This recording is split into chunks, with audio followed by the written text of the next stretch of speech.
Alright, let's see. Think before you sleep. The effect fat acceptance is having on kids. Bro, this whole fat acceptance as a fat person, I think is bullshit. Like, there's nothing wrong with telling people that they're fat. So here's the thing, right? If you tell someone who he's fat, right, and they get offended, that means they care. That means they should stop being fat. They need to do something about it. If they don't care, then it doesn't matter that you call them fat. It is what it is. Fat is not like, you're not shaming anyone by calling them fat. It is what it is. You are fat. You're overweight. Like, what do you want? Like, you know. Or the whole thing was like, oh, you're pretty in any shape and size. Oh yeah, yeah. Tell that to the guys who get judged by their looks. You know, they go out and it's like, bro, this guy's fat. Like, no girls wanna go hook up with him. They want the six-pack guy, right? It's like, come on. Everyone knows bullshit. Fat acceptance is literally only for like chicks. Guys don't get the privilege of being fat accepted, and honestly, good. They need to be in shape. They need to be able to do shit. Okay, if you're fat, you can't do a lot of stuff. You are in pain. Your knees hurt. Your back hurts. Your sleep is uncomfortable. You're always hot, right? You're you are ashamed to go to the pool, right? Shit like that. It's harder for you to get the hot chicks. You don't look as good. Your skin sucks. You know, you get acne, you get like, you get chafing. It sucks being fat, okay? There's so many reasons why you shouldn't be fat. Let alone like heart health and cardiovascular problems and like all the other difficulties you have. You know, it's like you can't jog if you're fat because you're gonna break your fucking knee and your ankle. Shit like that, right? You're not you can't maneuver very well. You're uncomfortable in a lot of cars. People are uncomfortable sitting next to you. In buses and public transportation. There's so many problems with being fat, man. But yeah, let's see what he has to say about fat acceptance is having on kids, right? As far as kids go, I would say, I would say a lot of kids are okay with being overweight and obese because no one is bullying them. Not saying bullying is good, but I'm also saying that bullying... I'm also not saying that bullying is bad necessarily. There's a limit to bullying, right? It's like, when it's like a bit of bullying, I feel like it builds character. When it's too much bullying, I feel like it's too much. You know, like everything in little portions is good. You know, kind of like how a little bit of poison can make you build tolerance and immunity to certain poisons and toxins, but too much of it will kill you, right? Kind of mentality. But yeah, let's see what he says. This is the 35-minute video, and I'm already talking about this for 3 minutes, so let's see what fat acceptance is about. Grip of an epidemic. Yep. A third of our children are now overweight or obese. Bro, why are you so... I bet she's like 10 years old and just like... Fuck. And thousands have such bad diets Yep. that they're having to undergo major surgery. It can be up. prevented 100%. Yep. As a society, we have become accepting of it, and we shouldn't be. True. We should say, this is wrong. Correct. This is wrong. Obesity is a major problem, and I'm tired of grifters who constantly say, think of the children, while ignoring the catastrophic effect that things like saying, health at every size, is having on many impressionable kids who now aren't paying attention to their health. And it also enables hedonistic ideologies like this. I like to just have an easy life. I think everybody likes an easy life. Bro. Yes, everyone likes an easy life. Doesn't mean you should have it. I mean, we live in a time where, like, it's, like, I mean, life is easy for almost everyone in the Western world. In comparison to, like, what life used to be.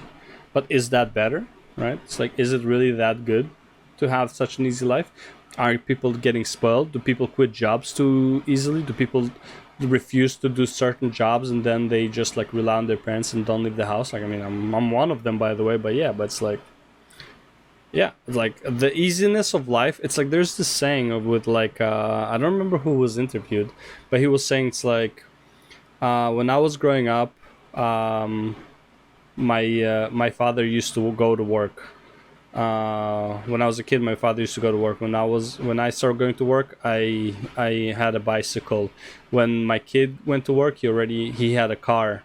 When his kid will go to work, he will have like a more expensive car and like live in a very nice house. His kid will live in a mansion and would have multiple cars. And the kid after that, or two generations after, will have to start walking again.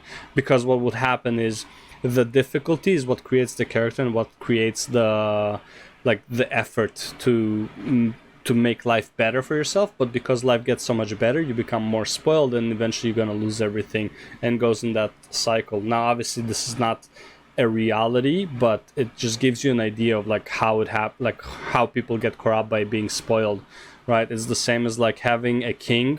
Like, let's say, you know, the first kingdom to ever be created was probably like somebody who the hero who won the battle, whatever, and all the people were in favor of this guy being the ruler, and then he became a king, and his son was also like a good ruler, but the grandson at that point was too spoiled and took advantage of the monarchy and abused his power, right?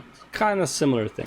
Before we get more people who are stuck not knowing what to do, because the body positivity grifters are drowning out all the people who are actually knowledgeable about how to resolve these situations by calling everything hate speech or fatphobic. I would rather she didn't have any fizzy drinks. But that's easier said than done with a kid. The answer to this is really simple. It's not like, bro, you control what you have at home. Like, you don't give her money, she can't get fizzy drinks. You don't buy fizzy drinks, she can't have fizzy drinks. Like, that's it. Like, it's, what do you mean easier said than done? Don't give her the drinks. Just don't pay for it. What's she going to do? She doesn't have a job. Yep. I'm not sure if these parents know this or not, but kids can't afford anything. So if you don't buy it, they can't eat it. Basically. It's really that easy if you don't want a kid with a weight The problem. thing is that they don't want the kid to like start crying about it and like all that stuff. It's like, oh, it's so hard to not give my kid a fizzy bubbly. It's not hard, but it's like you're gonna have to deal with a bit of like the kid crying about it and like saying that they hate you. It's emotionally maybe a bit harder, but physically it's the easiest thing you can do. Stop buying shit. I think the parents are to blame for overweight Bro, children. 100%. You can't... Look, kids have no brain until they're like 18. Everything they know, everything they do is basically in the house and in school, right? They don't have their own personality. They didn't differentiate themselves yet. Maybe 16, right? But it's like, I would say 18 is a safer bet. Yeah, parents 100% are to blame for this shit. But they have to be helped. Right. The parents are the ones who buy the food, the parents are the ones who set the boundaries, and the parents are the ones who teach their kids most of their behaviors. What I don't like is all the avoidance of how important proper parenting is to these issues, while instead the mainstream narrative is to just start lying to people by saying being massively overweight is healthy. Like this 2021 article from Cosmo about bro, like this... Yeah, good luck. Good job for you that you're flexible enough to grab your food, but like, if you didn't have all this fat, this food could have been over here. You know why? Because right now her glute, like the fat in her glute, is preventing her from bringing it even further back. Body positivity that says, this is healthy with Jessamine Stanley. No, it's not. And what I don't get is that if they really want to talk about body positivity,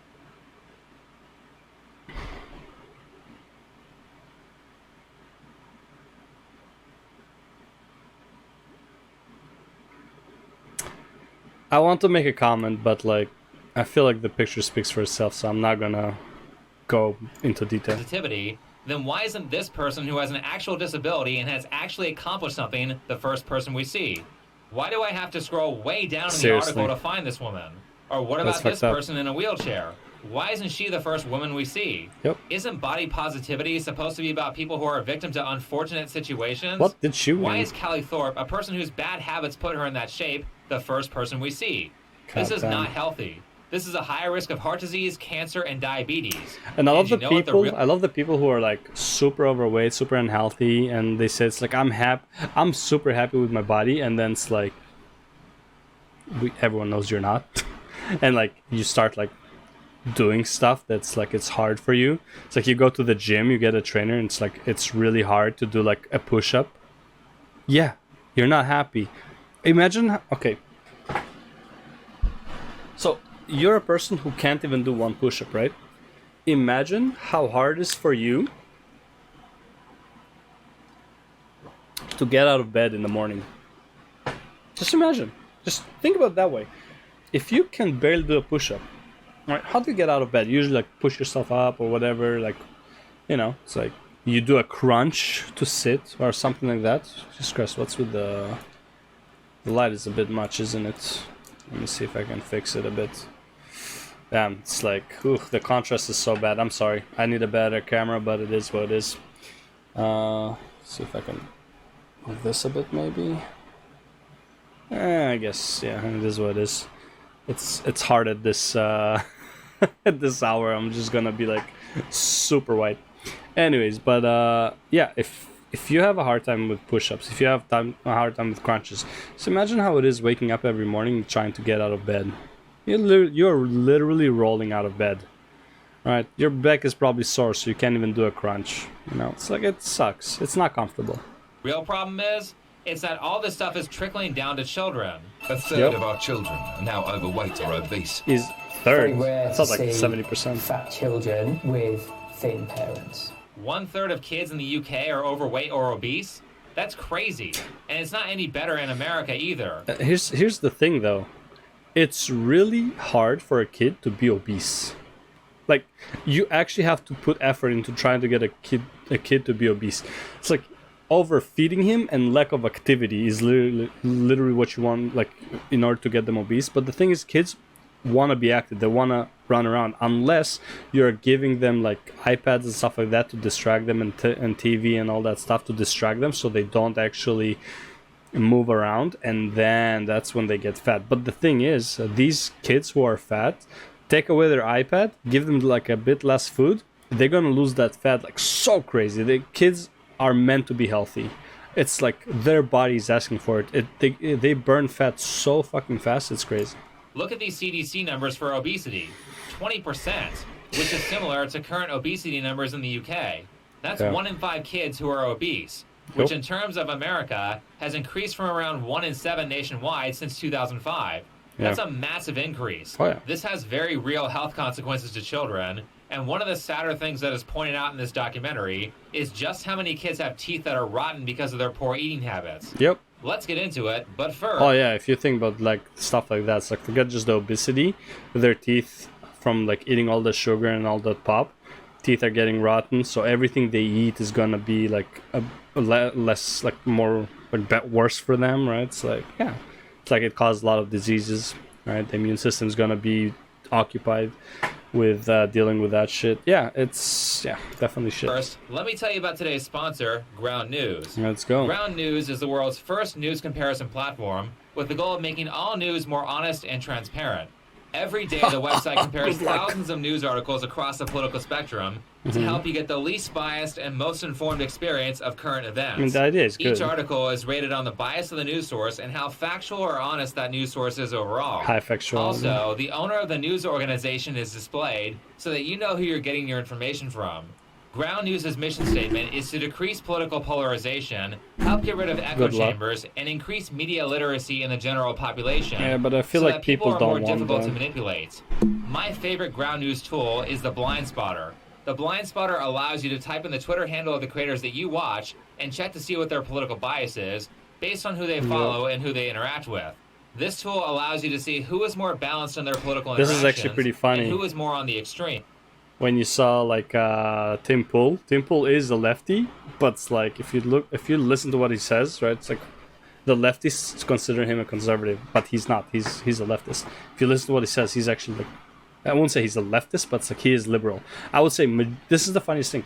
I would say majority people that like are doing politics, like by far majority are liberal, but they are so close to the center that people consider them conservatives, but they're not. They're liberal.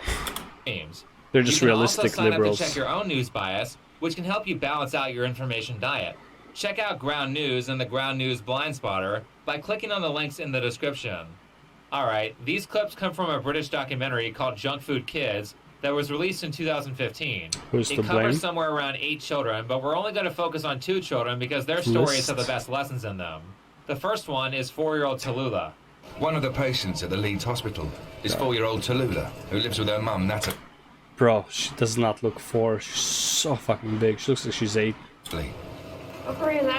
She's about to start school, but it's hard to find a uniform that will fit. Yeah, This no is shit. so sad because you know Tallulah is going to get bullied because of her parents' screw up. She's not really gonna get bullied because it's too normal, but she should get bullied so she would think twice about eating, you know?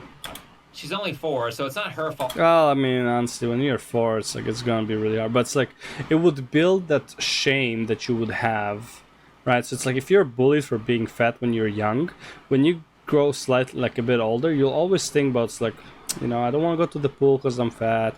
I don't want people to see me in this because I'm fat. I can't find good clothes because I'm fat. Da, da, da. And that could make you actually want to lose the weight, right? And it's like go against your parents to that extent, but not always.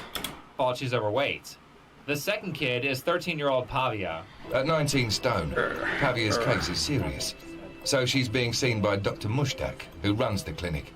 For those of you who aren't British, 1 stone is 14 pounds. So that's 266 pounds at 13 years old.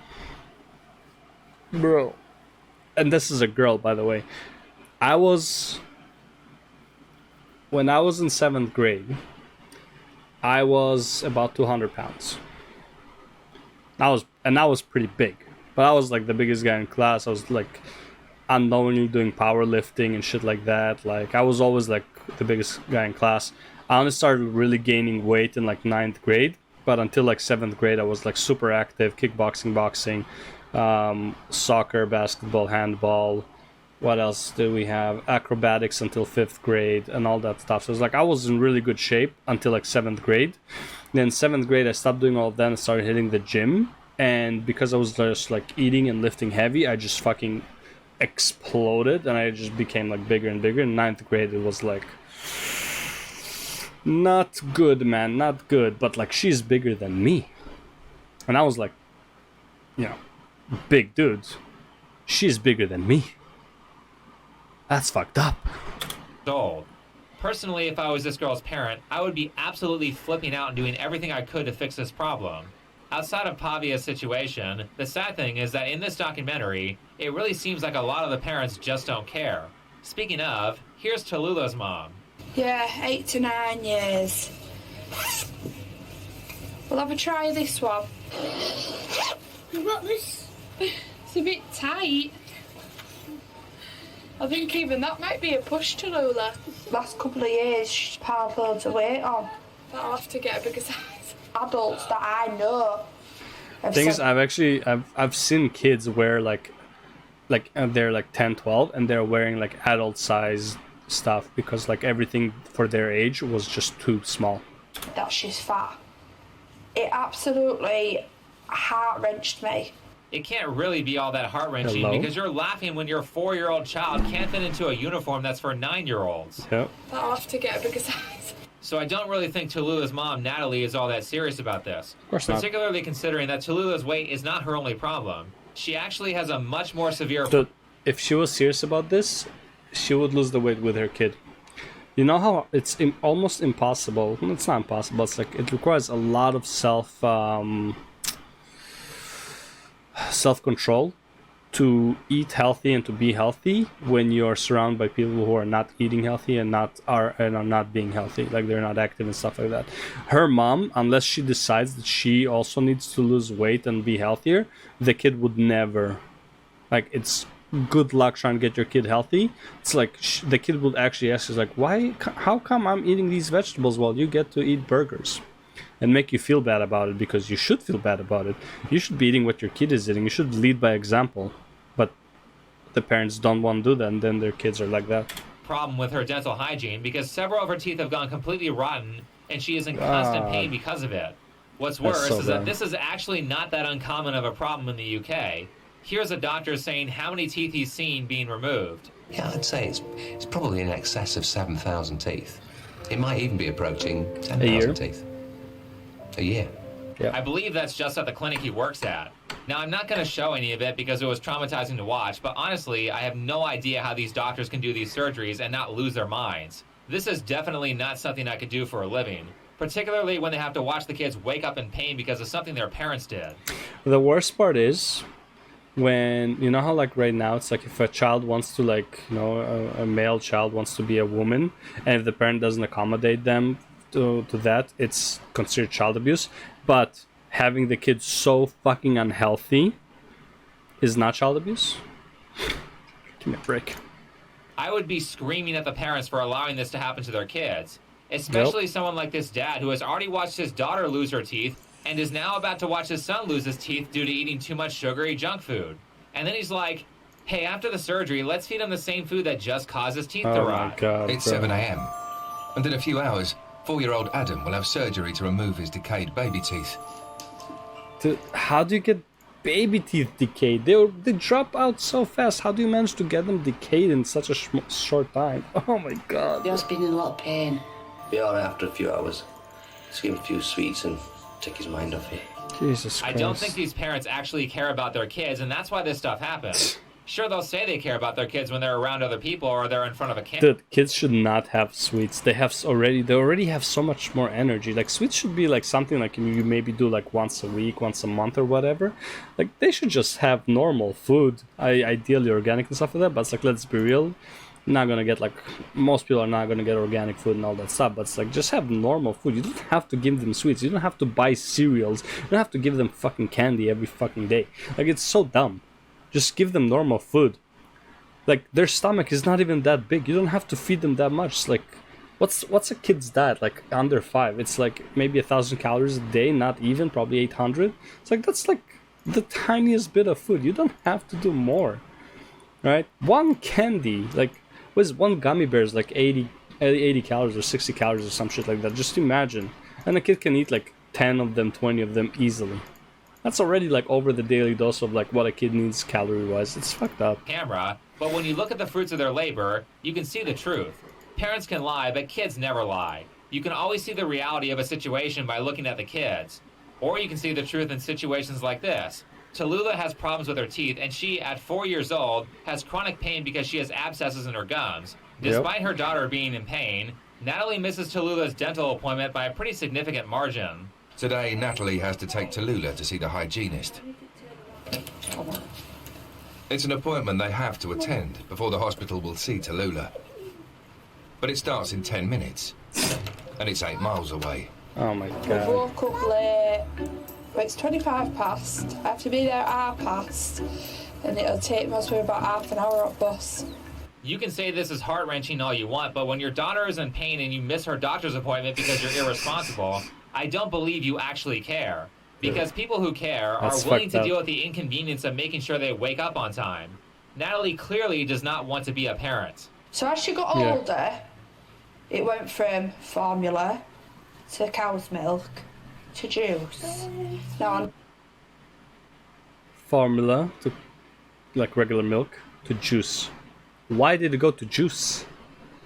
She can drink milk till like she's 14, 16 easily. Why would you even go to juice? no, that's my fault, but it was easier for me on a night of course, to give her a bottle of juice than to try and sit up with her all night and try and get her back to sleep. Well, at least she takes some responsibility here by saying that maybe she shouldn't What have done an that. idiot. But what it really comes down to is that Natalie wants everything to be easy and doesn't want to work hard, which is why all these bad things keep happening. And the thing is, it will only be hard for like maybe a few days, and the kid will get used to it.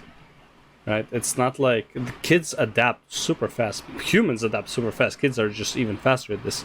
It's like she's not gonna bother you every fucking night just so you give her juice. Right? It's like never start with the juice. Yeah. Maybe she'll be like, oh mommy, I'm hungry, whatever. It's like, okay, food will be in the morning, whatever. It's like you're not gonna die from like, unless like you're actually like fucking starving the kid, then yeah, sure, feed it.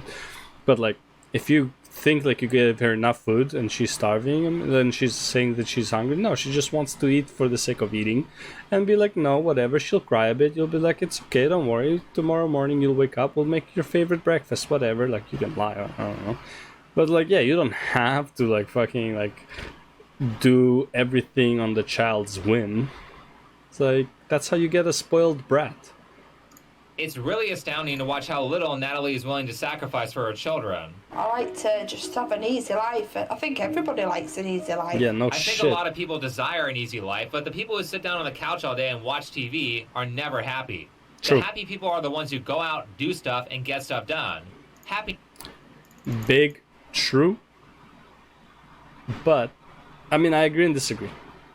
I mean, some people just don't have any aspirations. I'm not necessarily saying that's like everyone who's sitting on the couch is miserable. Some people are just like content. I'm not saying they're happy, but they're not necessarily sad. But statistics wise, the people who sit at home all day and do nothing are statistically more depressed than people who are doing shit. Right? Not saying that everyone who does it is, you know, I'm sure there's people who are outside all the time with depression and people who sit at home that are like completely fine, content with their life. But like statistics wise, you would have more depressed people that are like staying indoors, dark rooms, just watching TV all day on their couch and not moving, compared to people who are active and doing shit. Happiness requires work. Also, pro tip on that clip before the last one.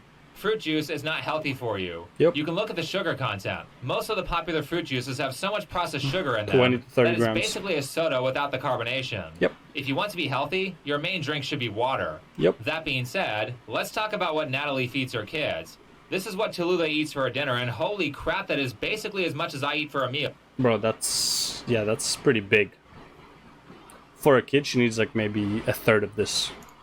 And I am at least 3 times her size. We have a large baked potato loaded with chicken and baked beans. Wait, how are you only 3 times her size? I know she's big, but like, come on. She's not tall. A ton of food for a 4-year-old, and remember, this is a single meal. This girl is likely having 3 meals of this size every day, plus snacks. Her brother has a similarly oversized meal as well. Remember, Natalie says she cares about her kids. Did she take the time to investigate what a proper portion size is for a 4-year-old? It doesn't seem like it. Natalie seems more content to blame her lack of effort on genetics. I cannot see a problem with everything that I give her. I honestly do not believe she's put all this weight on just through what she eats. There is a genetic component, sure, to like weight gain. However, I would strongly argue that there's a much stronger nurture component than nature component when it comes to being overweight. Like, substantially stronger. This is not nature. This is nurture. No one is designed to be this much overweight. Your body, like, there are people who are like easy gainers and hard gainers, sure, but like your body, as much as it likes to save fat, it doesn't like to save fat for 2 years in advance. It likes to save fat for like maybe a month in advance, you know? It's like you don't need that much fucking extra fat on you for your body. Like, so even if you're genetically disposed to be more fat, fat is a safety mechanism. But in this case, it's a death mechanism. Thyroid. Yeah. Thyroid, so it might be something to do with that. The editors of this are hilarious. They show this little girl eating a massive meal, followed by her mom saying, I don't think there's anything wrong with what she eats. I love the editors of the purpose. 100%. For one, thyroid problems are rare, and 2, it's actually pretty easy to they're not that rare, but in kids they are, and thyroid can be caused by diet. Test for thyroid issues. It's a blood test and an ultrasound that both take no more than a few minutes and cost very little. This stuff is not that hard to investigate. So is it really a thyroid issue, or are you just using that as an excuse? 100% excuse. Oh, and I'm sure the problem with her daughter's teeth... Even if it was a thyroid issue, it's not to that extent. Teeth is also because of her thyroid, right? Don't hurt me. Don't hurt me. Don't hurt me. All of them hurt me. I don't know how Natalie could do this to her kid. Tallulah is complaining that it's ignorance. Like, it's not that she's doing it actively. She's just stupid enough to do it. That's pretty much what it is. Her teeth hurt, and yet Natalie misses the appointment, which resulted in her daughter having to deal with the pain for an additional month before she got to see a doctor. And then Natalie has the audacity to say, Well, it's not anything I'm doing, it's genetics. Okay. Again, it's really shocking to see how much suffering people will cause themselves, and more importantly, other people, simply because they don't want to put in a little work. Yep. And I'm not being hyperbolic here. This is a really prevalent problem. Yep. Tons of people do bad things simply because they don't want to work hard and simply because they don't have discipline. I gotta get him something to eat quickly, just for while we're going round so they don't whinge and moan at me. Yeah, just grab a snack midday between the meals, you know, just get the stomach fluids going a bit. You know, it's healthy to eat 10 times a day, you know, 5 meals and then 1 meal in between. Yeah, you getting one of those? Soy sauce. And soy sauce. What's in that again? Cheese and onion. I reckon it's got a bit of mayonnaise in it or something as well. Wait, The calories on that sandwich is about 500 calories. I guarantee it. It's like 250 per sandwich at least. The sushi is probably also about 500 calories. did she pay for that stuff? Is she one of those people who, like, eats the food in the store before paying? Does she have any ability to delay gratification? I mean, have you never done that? Sometimes you gotta save money where you can. At all? She's certainly teaching her kids not to be able to wait. I'm going to buy them food to eat in the store so they don't bother me while I'm shopping. Yep. You do know the reason they complain about not being able to snack on food in the store is because you haven't taught them self-discipline, right? Yep. You are literally making the problem worse by constantly appeasing them every time. Again, she doesn't want to deal with the problems, man. She doesn't want to be a parent. She just wants the kids to grow on their own. Like, she doesn't, like, and whatever happens, happens. She does not want to be a parent. Straight up. She does nothing like that a parent should do. Just giving your kids food is not parenting. Like, it's just feeding your dogs. You know, it's like just going to the, not even your dogs. It's like going to the park and feeding the pigeons. That's what she's doing with her kids. She's just feeding them. You know, it's just, here's some food, guys. You know, it's like, oh, mom, I have this problem. It's, you'll figure it out. Every time they complain. Jeez, she's as bad as a parent who raises their kid with an iPad. Her kids are full-blown Basically. addicts. Her whole modus operandi is, I don't want to have to do anything. Bro, this is actually what he said is actually like really, really good wording. They are full-blown addicts. Right now, there was this video I watched about food that basically says, like, if you watch this video, you'll never want to eat processed food again, whatever. And it's like all the food you get in the store that is packaged is like a drug. It is made with substances that makes you addicted to it, right? Look at, for example, Subway Eat Fresh, right? So Subway Eat Fresh, yeah, maybe like the ingredients can be fresh, which are not. The buns have so much sugar in them that you actually get addicted to going there just for the buns. So it doesn't even matter what you're taking in toppings, as long as it's in a sandwich form, you will love it because the buns are just so fucking sweet.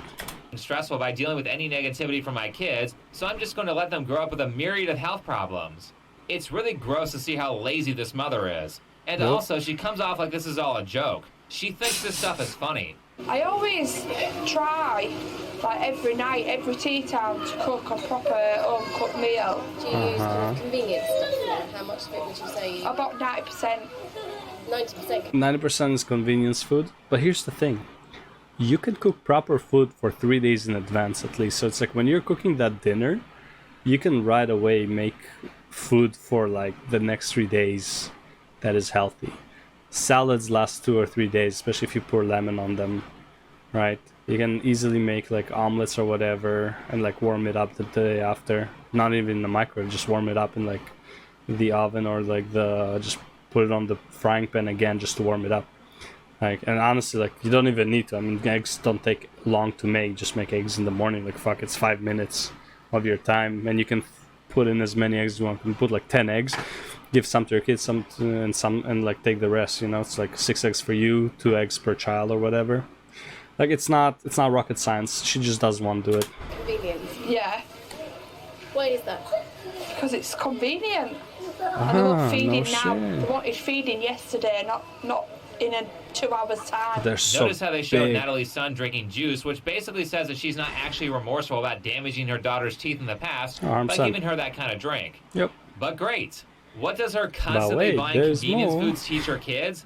It teaches them to not be able to wait for things. Yep. It gives them zero ability to deal with suffering or struggle, Yep. and that's going to cause them all sorts of problems when they grow up. Yep. They certainly aren't going to learn how to cook, and outside of having poor health, it will prevent them from getting a job.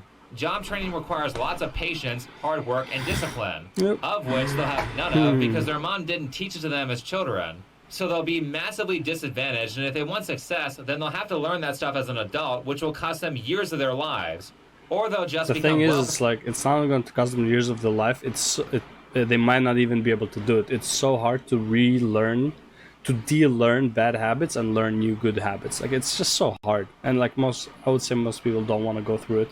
They would just settle for like a shitty job because it's like, well, it's convenient to do this job, not actually be happy with their lives and just hate their fucking existence because they're not doing what they want to do. They're doing what they can do because it's easy enough for them. Pair of flunkies, which is a lot more likely. They'll also have trouble making good friends because laziness and whining aren't seen as attractive personality traits. Doing stuff like this will make it very hard for Natalie's kids to make friends. You're both not getting no chocolate, no sweets, no nothing. But the why? Sometimes I think to myself, no, I shouldn't Now give they're gonna it. cry. You're not having Kinder eggs. But I do. Go and get a Kinder egg each, quickly. Oh my god. Each. I get a lot of messages from viewers, and after all the people who have told me they don't have friends, stuff like this makes my head spin. Now Natalie is stuck with those kids, so the crying and complaining works. God, when they try that stuff with friends, the friends are just going to stop talking to them, and they won't be able to make new ones. It's all just sad. It's like, if you ever seen a kid, it's like, I want to play with the ball now. And it's like, they say like, no, I'm playing with it. And they just like go and take it forcefully. This is why. This is exactly why. It's shit like this. Because it's like they're used to getting what they want. They don't know how to deal with like a no.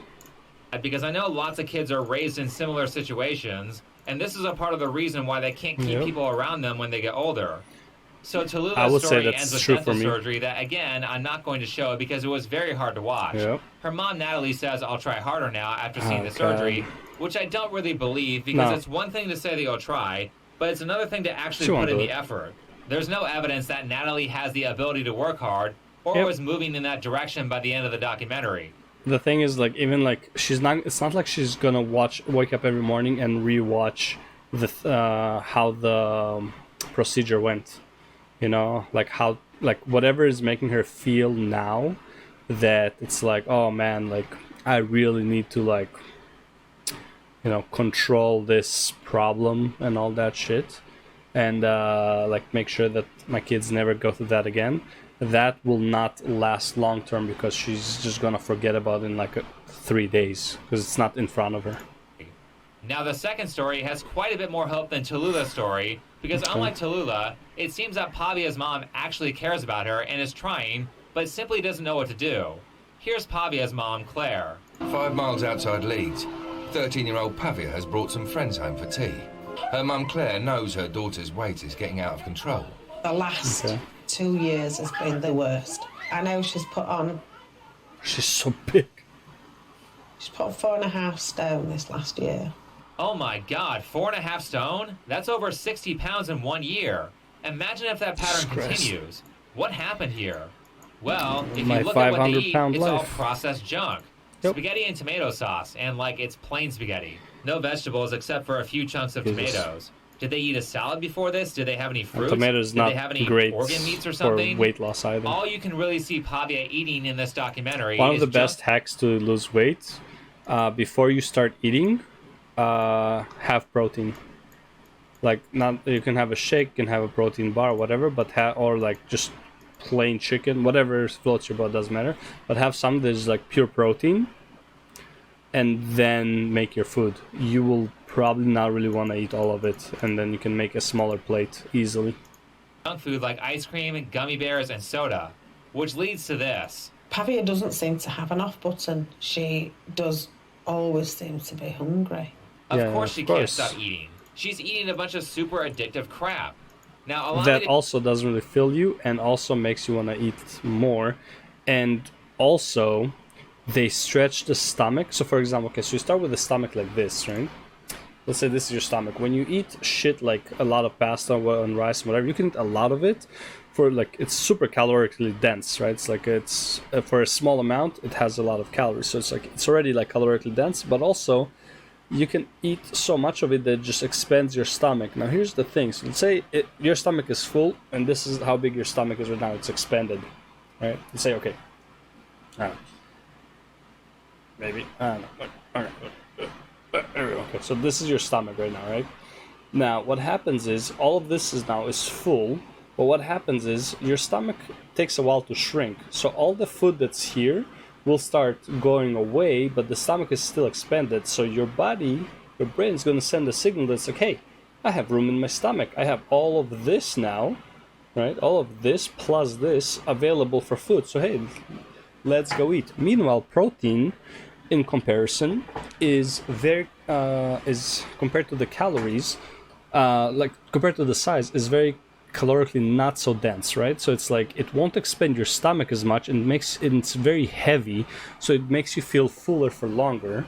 So first of all, it doesn't really expand your stomach. It takes a long time before it digests it in comparison to the simple carbs, so you don't feel hungry for way longer, right? To tell you a personal story. I eat fast food on very rare occasions, mostly because I don't really like it. Anyway, the other day I had fast food for the first time in a... The thing is with fast food, so it's like, I would say I don't really eat fast food. I have, like, sometimes I grab protein bars, yeah. But I mean, like, as far as like fast food goes, I have pizza, I would say once every other week.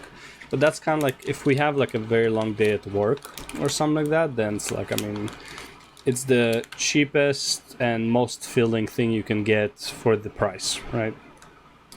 So we get the pizza, eat a few slices, 3-4 slices, they're like, you know, and 3-4 slices is approximately 1,000 calories. But it's like, I'm doing a lot of like physical labor, so it's like, it's not even that big of a deal. But again, would it be better if I didn't? Yeah, of course. But other than that, like as far as fast food goes, I'm actually kind of disgusted. So I haven't had like, let's say McDonald's for like, at this point, maybe like 3 years. And like if I grab what do you call it, McDouble or whatever now, it literally doesn't taste good at all. It tastes so disgusting.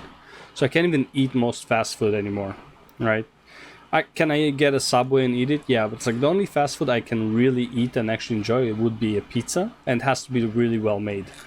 And pizza can be, I can't say this because it can be healthy, but it's like, compared to like a lot of shit, I would say pizza is healthier than most like burger places like McDonald's, Harvey's, and all that stuff. And as far as like actual regular outside food, like fast food stuff, is like I stop by a Tim Hortons, which is like a coffee shop in Canada, and maybe I grab like a sandwich. Like if I'm like, you know, like one of those situations where it's like you're so hungry you want to throw up, I'm like, okay, I'll grab like a wrap or some shit like that, which is obviously not good. But like, and I also like don't feel like it tastes really good, but it just, sometimes you just, you know, there was no time to eat and your stomach is killing you. And all the water you can drink is not enough, and you're out and about at work, right? You're not, like, there's no other way, kind of thing. Or you can suffer for like 30 minutes until it goes away. Sometimes I do. But yeah, that's the only situations I eat fast food. I tried like to almost never have it at this point. Wow. I think it was like a 900 calorie meal. After that meal, all I could think of for around 4 to 5 hours was eating more food. 100%. Which is not the case with normal food. When you eat stuff with high fructose corn syrup, heavily processed oils, lots of salt, or whatever other addictive substances they put in highly processed foods, that stuff makes you want to eat constantly. Yep. It's one of the reasons why removing processed foods from your diet and moving more towards cooking your own meals is so important for weight loss.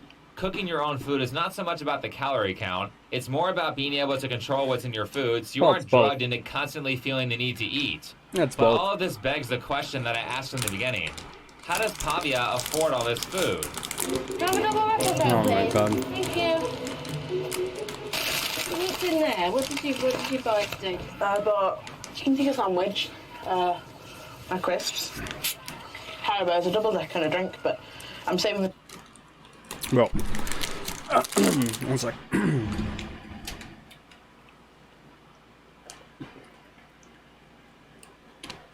This is the worst. Food is bad enough. The worst part in a non-healthy diet is calories from drinks. This one drink probably has almost as much calories as the shit you just ate. And you don't even feel it. You can drink like 3 of these, no problem. All you want to do is pee. But all those calories remain. Also, your body will keep more of these calories because it doesn't go through the process of digesting it. The double decker for later and the Haribo's. So. If you don't give her money, then she can't buy food. Easy weight loss program. Right there. Now, it would be wonderful if it was all that simple, but the reality is that Pavia's mom is also overweight. So what will happen is the mom will tell her daughter to lose weight, and it comes off as quite hypocritical like because what the I mom is said. obese Yep. as well. I said earlier. Like in the My 600 Pound Life video that I did. Maya's mom was morbidly obese, while at the same time she was telling her daughter to lose weight because she was more morbidly obese. No. Being around someone who has worse problems than you doesn't make your problem go away. They both needed to lose weight. Yep. So what will happen in this kind of situation where the parent also has a weight problem is the mom will say lose weight, she'll plan the meals and cook something healthy, but then she'll buy snacks and junk food for herself, which the kids will find and eat. Here's a different kid from the documentary describing that. Sarah's mum, Casimir, works nights as a contract cleaner. So every evening she leaves her daughter in the care of her older sister, and with the run of the house. In my mum's secret cupboard, we have chocolate, crisps, caramels, candy, lollipops, every sweet thing in the world. This girl's mom wants her to lose weight, yet the mom fills the house up with junk food in a not-so-secret pantry, and the kid loots it when the mom goes to work. To which she must know her kid's doing that because the food is missing. That's her cue to stop buying junk food. Yep. But of course, the mom blames the food instead of herself, which is almost a requirement of this lifestyle, because if she wasn't in denial, then her daughter... Bro, so many times I tell my mom, stop buying all that shit. It's like, oh, but like, you know, it's nice to have sometimes. Like, yeah, sometimes it's nice to have a Ferrero Rocher. But that doesn't mean that while there's no Ferrero Rocher at home, you should be buying all the other shit. Cereal, chocolate bars, what they call like cookies, cake, all that shit. You don't need to buy that shit. It's like, yeah, it's nice to have Ferrero Rocher sometimes, and it's fine if you have it sometimes, but it's like, while you don't have it, you have everything else. It's not how it works, okay? And she's like, when I was growing up, she's like, well, I know you want to, so like, you know, I always see you like look for something. It's like, good. Let me look for it, not find it, give up, and not eat it. Better than me looking, finding it, and eating it. Don't bring shit into your house, you won't be tempted to eat it. wouldn't have a weight problem. Just give me an idea of what you think's responsible for her weight. Well, it's school meal, yeah. That's why. School meals? Yeah, that's why, yeah. And what about any snacking? She like crisps, she like chocolate. Especially when I'm not home. Yeah. She found place wherever I hide it, she's found it the place and she... Of course. If you don't buy it, if it's not in the cupboard, she can't find it. Right. Stop buying your kid a mountain of junk Wow. food. You have the control. Solid. And as a warning, if you don't teach your kids to control their behavior when they're young, then they'll grow up with all kinds of psychological problems. Yep. In the next segment, we can see Pavia's mom taking her to the clinic to get a checkup and some counseling on her weight issues. During this meeting, you can immediately see another big part of the problem in the medical industry, which is that many of the healthcare professionals are terrible at communicating to their clients. Do you know why you're here, Pavia? Oh, yeah, a lot of healthcare professionals are most likely don't want to offend the person. Why is she on the phone? You might have a little clue. Let's turn off the phone. You can usually gauge quite quickly whether you're going to have a productive consultation or not. Okay, so we have another iPad Why kid, don't you tell them? and you can see Pavia is immediately checked out, followed by the doctor just giving up on her by suggesting in the post-interview that he knew this meeting wasn't going to be productive. Yep. From a professional perspective, this is the doctor's fault because he is obviously not training himself in communication techniques. But the thing, like, it is the doctor's fault, but at the same time, the mother should be the one telling her this, because this is an educational thing. The doctor can easily say, it's like, okay, look, you're probably not very active because you're using the phone, and it's like, you probably don't want to lose the weight, right? The mom is the one who should be saying, it's like, hey, turn off the phone, you're at the doctor's office, it's disrespectful to the person who's talking to you while you're on the phone, stuff like that. This is the type of person who, like, later on when she's gonna go on a date, will be on her phone the whole time, and the guy will be, like, talking to himself. That will get his patients to listen. I know Pavia is on her phone here, but this guy's not even trying to make eye contact with her. He is instead nervously looking at his binder. Come on, man, this is your profession. Not only that, it's like, bro, it's a 16-year-old. Just fucking tell her, hey, put the phone down. Also, here's the... If the mom gets offended, okay, leave. I'm here to help you, not to be your babysitter. The thing. I've said before that I talk to a lot of people about how to be successful in creative fields. Most of the time when I'm doing these talks, it's not about whether or not I have the right information. I know I have the right information because I have the YouTube data to back it up. Most of my job helping people... I mean, YouTube data... But, yeah. It's actually catered towards Some convincing data them that what I tell them data. will get them what they want. Though I can't entirely blame them. I work the same way as well. A while ago, I hired a Japanese teacher. She said, do this if you want to be fluent. I said no, and proceeded to not improve for several months. Yep. Then I finally did what she told me to do and said, oh my god, you were right. I should have done what you said from the start. Yep. Understand that when you're trying to teach people things, you need to spend time convincing them that what you say will work, or they will not listen to you.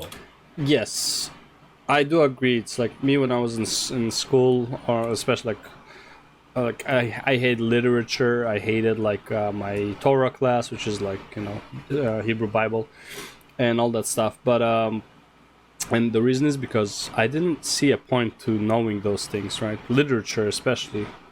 Torah especially, but like literature was like an obvious one, like why it would be important, like pronunciation, understanding what's written, memorization, all that stuff. But like when you're a kid, no one explains to you why this is important. They just say do, like do this. Bro, sometimes you need to explain to a kid why, or like to a person, why doing something will be beneficial for them.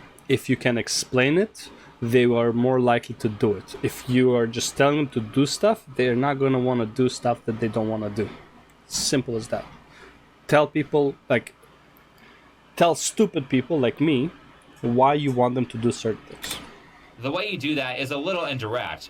First, if you're trying to convince someone to lose weight, it's a good idea to not be overweight yourself. Because if you are overweight, yes, what do you know? That's why Pavia won't listen to her mom. Second, don't do what her mom does here. You're obviously here because of your weight. Yeah. And it's not just a little bit high, it's very, very high. Tell her to get off the phone.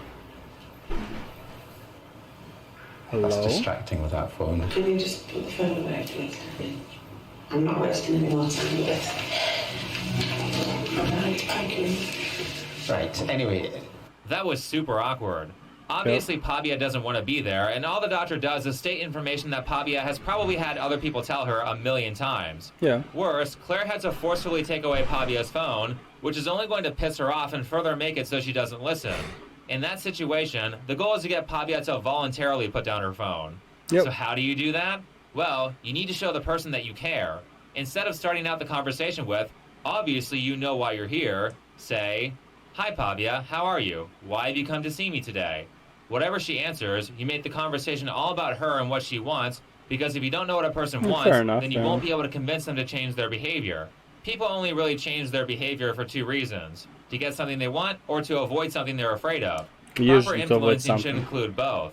But you can just see that neither the doctor or the mom have considered Pavia's interest. There's a study of like people seeking pleasure versus people avoiding pain, and it's like 80% of people would rather avoid pain than to seek pleasure. Or it's like same with like, would you rather get $100 or lose $10? And most people would rather lose $10. Would rather not lose $10 than to gain $100. It's like if you make a gamble of like 100 to 10 or something like that, most people will be like, I don't want to take that bet. Yeah. It's like, it's weird, but yeah. Because the whole conversation is about them and not her. She's obviously bigger than me. It is hard at home. It's very hard at home. No, I desperately want to help her. How do you think we could help you, Pavia?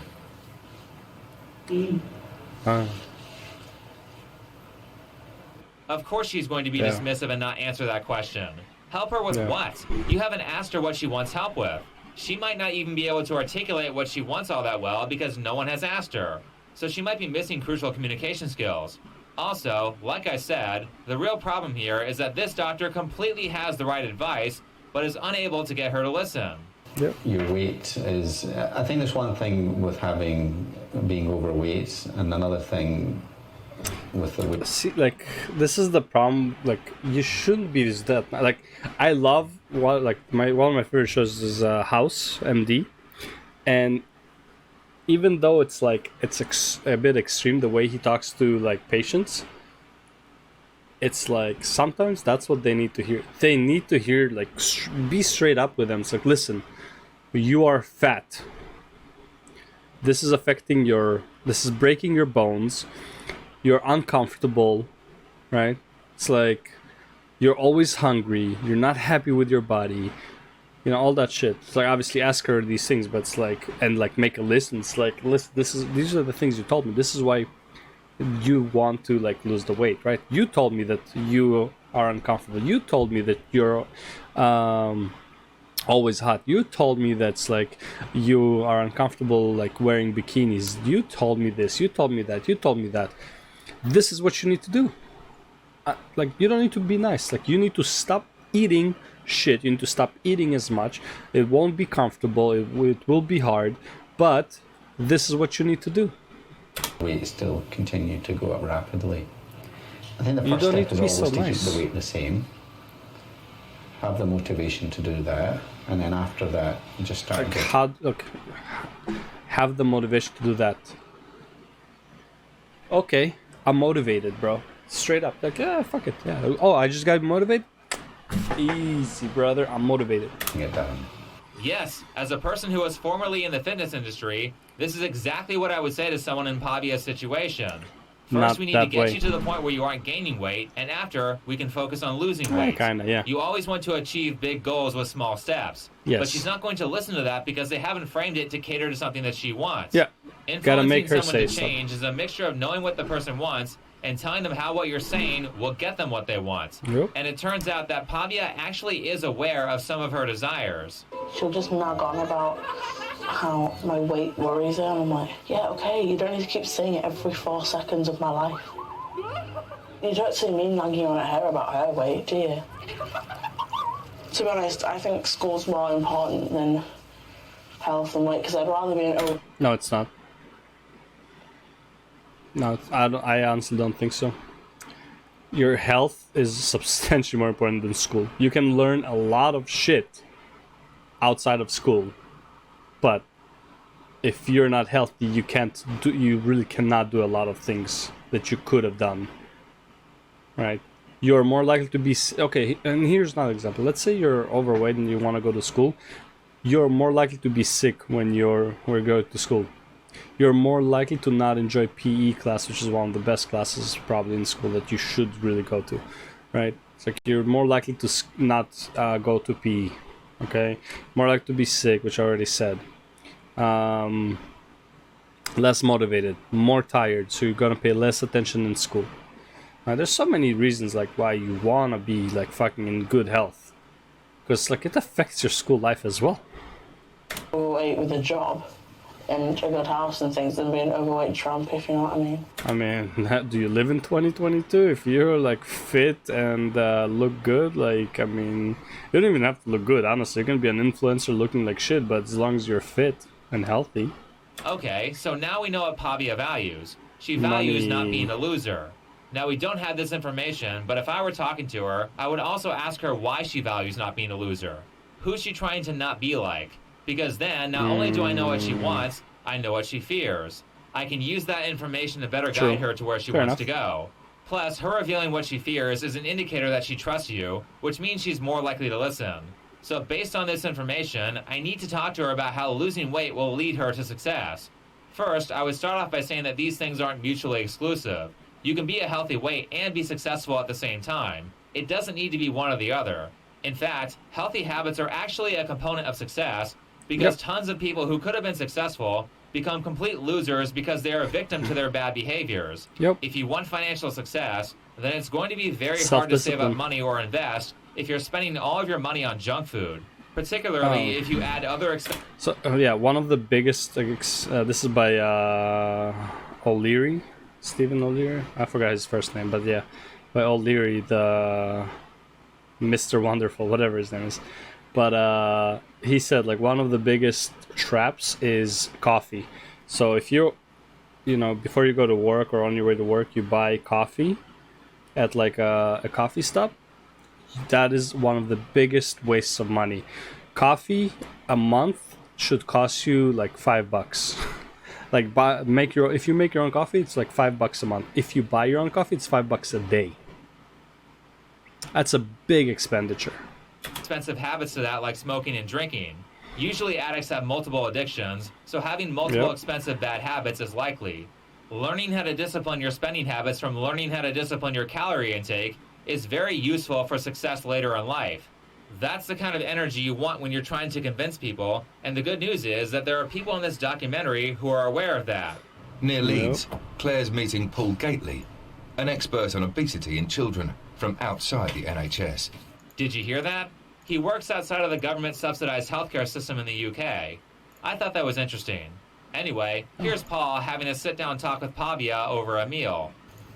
School all right? Enjoy school? Sometimes. What bits do you enjoy? Sometimes. Science. And? History. Right. Right. What else? We did a home. Very good. He's asking her about the things that she values. Sure. This is the key difference between Paul and the doctor who consulted with her at the obesity clinic. You can also notice that he's putting in a much greater effort to make eye contact with Pavia than the doctor did. Now, you can still see that Pavia is quite pissy and dismissive, but she's actually answering questions here, so we've made progress. She has a serious problem with anger and looks mad this entire documentary. So later they'll need to address why she's so angry all the time, but only after they have built trust. Question. So she's not just suffering with issues of her weight, she also has mental health issues, which really is always the case with obesity. So your mum said to help you with your weight, do you think you need any help? No. Well, that wasn't a very convincing no. Well, how do you make a no more convincing? Is it okay if I chat to your mum about it? You can, but I don't want to talk to her about it. Okay. Again, very good. Paul is testing the waters here and asking questions about what Pavia feels is acceptable behavior, so he knows more about how she likes to be treated and what her boundaries are. Fair. Knowing this information allows Paul to behave in a more desirable way, which will cause Pavia to respect him. Influencing 101, by the way, people will not listen to you if they don't respect you. This is not shown, but Paul has clearly already earned the respect of Pavia's mom, so when he gives Claire advice, she listens. The chances of her changing her weight trajectory are really low. Okay. 90% of kids who become obese don't change that. Yep. It's a really hard habit to change. So fucking hard.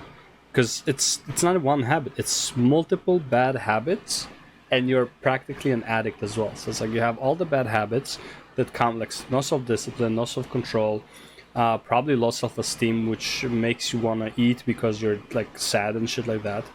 Low energy, so you eat, right? Laziness, so you eat. All these distractions, so you don't even pay attention. It's like you just snack on stuff while you're like, you get used to, if you're watching Netflix, for example, and you have something like to snack on, you would usually, every time you would watch Netflix, you would naturally want to snack on something, even if you're not hungry. It's a habit, right? So you have all these bad habits. And then you also have like the unhealthy, like the behavior stuff. Like, well, it's not exactly it, but it's like the physical component, right? Just you have the bad habits, and then you also have the fact that you're overweight, and it's like you can't really like do much about it. She's got no hope. That's the reality of most circumstances for teenagers. It makes me feel a bit of a shit parent, to be fair. Yeah, you should. Unlike Pavia, you can see that Claire is making eye contact, is attentive, and even gets emotional after something Paul says. This means that she is listening and willing to be influenced. Also, notice that Paul is using fear as a motivator here by telling Claire the reality of her situation. And quick side note, obviously I mean use fear as a motivator in proper moderation. Yeah. On the negative end, fear-mongering is unacceptable, and on the positive end, giving people false hope as a motivator is not acceptable either. True. Now it's hard to hear what Claire says in this clip. At least for me, because I'm an American, so I had to listen to this part multiple times to figure out what she was saying. That's why it's subtitled. But she says, "It makes me feel like I'm a shit parent." This is Claire taking responsibility for how Pavia has turned out, and it's a pretty key difference between her and Natalie's behavior with her 4-year-old daughter, which was much more of a result of her being lazy. Yeah. Natalie knew what the right thing to do was, but she refused to do it because it was too hard. Whereas with Claire, it seems like her daughter Pavia's weight really bothers her, and she's willing to put the work in, but she simply doesn't know what to do.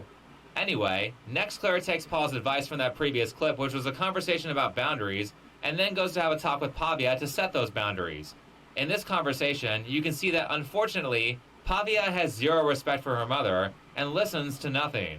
I would like you just to put the laptop down. I'm kind of busy, so...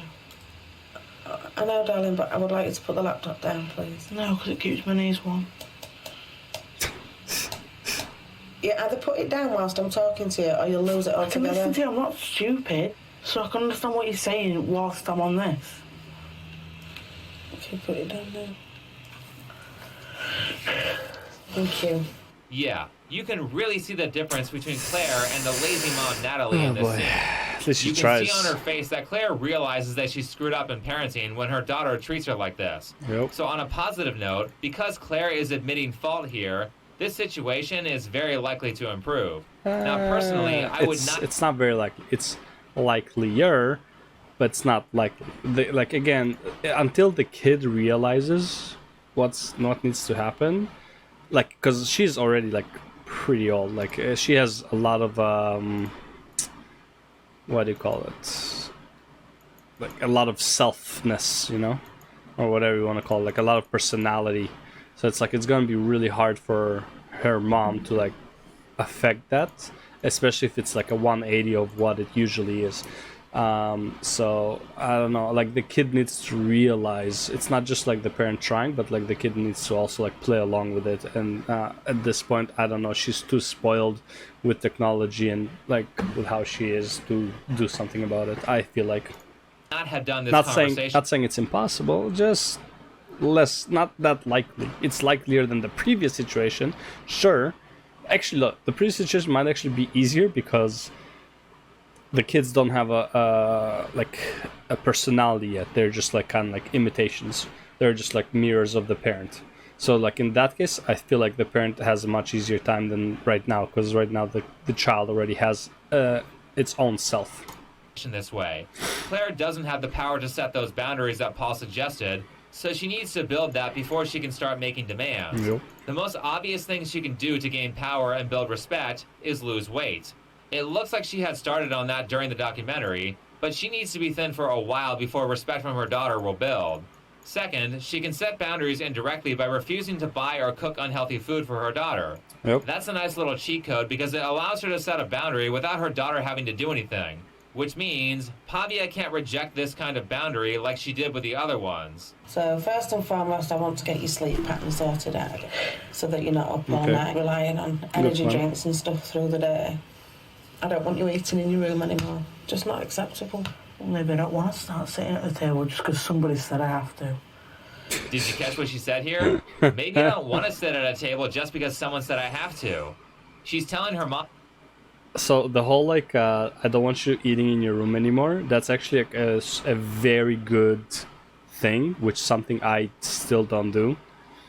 So if she eats in her room, what she's doing is she's eating while she's watching something, usually, which makes it so that every time you watch something you want to eat, to the point where it's like you actually like set off time to just like watch something, even if it's like a 10-minute YouTube video, you're gonna go make food for that, right? Even if you're not hungry, it's just like something you do while you watch.